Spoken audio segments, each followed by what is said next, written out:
Well, Merkel had warned that the migrant crisis was make or break for the EU. The stakes were especially high for her. Jessica Saltz joins me now from Berlin. And Jessica, we've been used to seeing Angela Merkel kind of leading the way on these EU summits. How challenging was this one for her?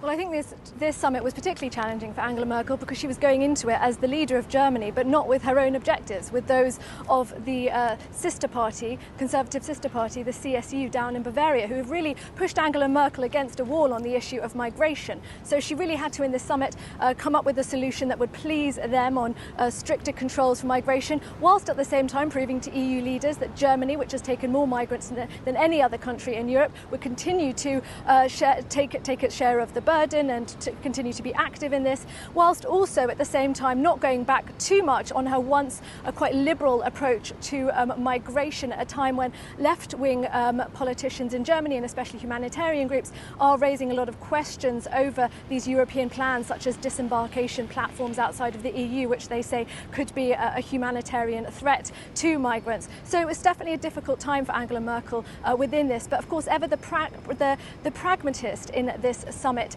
She did downplay the fact that there would be an EU consensus, and she does seem to be concentrating on trying to negotiate bilateral and trilateral agreements with EU countries such as France and Greece on how migrants can be distributed. And I think we'll see her doing this certainly moving forward. Also, the EU leaders' agreement to strengthen and bolster the security forces at the external borders of the European Union will be very important for Angela Merkel to diffuse a lot of the anti-migrant rhetoric back in Germany that's led by the far-right party, the Alternative for Germany here. They've been saying that migrants coming into Germany are a threat to domestic security. So she really has to prove that this, of course, is not the case.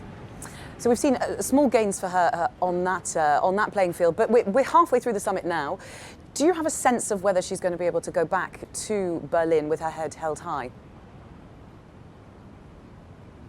Well, it doesn't look like Angela Merkel's going to be coming home particularly empty-handed, but she really has to now convince the CSU party, because they have said that if the solution that she manages to reach isn't acceptable to them, then they will go it alone from Monday and start turning away migrants from the border in Bavaria. Angela Merkel will be speaking to CSU Interior Minister Horst Seehofer on the phone tonight and be discussing it with him. Horst Seehofer has been very critical of Angela Merkel's migration policy, but as a member of the Bavarian CSU party, but also the Interior Minister of Germany, he is a sort of mediator between the government in Bavaria and also the national government. And he has been downplaying tensions between himself and Merkel in recent days, which could perhaps be a positive sign for her. We also had other members of the CSU party watching the summit last night and yesterday evening, saying that they are convinced that there could be a solution. But Markus Söder is really the one who Angela Merkel needs to win over. He's the Prime Minister of Bavaria. He's got a very tough line against Angela Merkel and her migration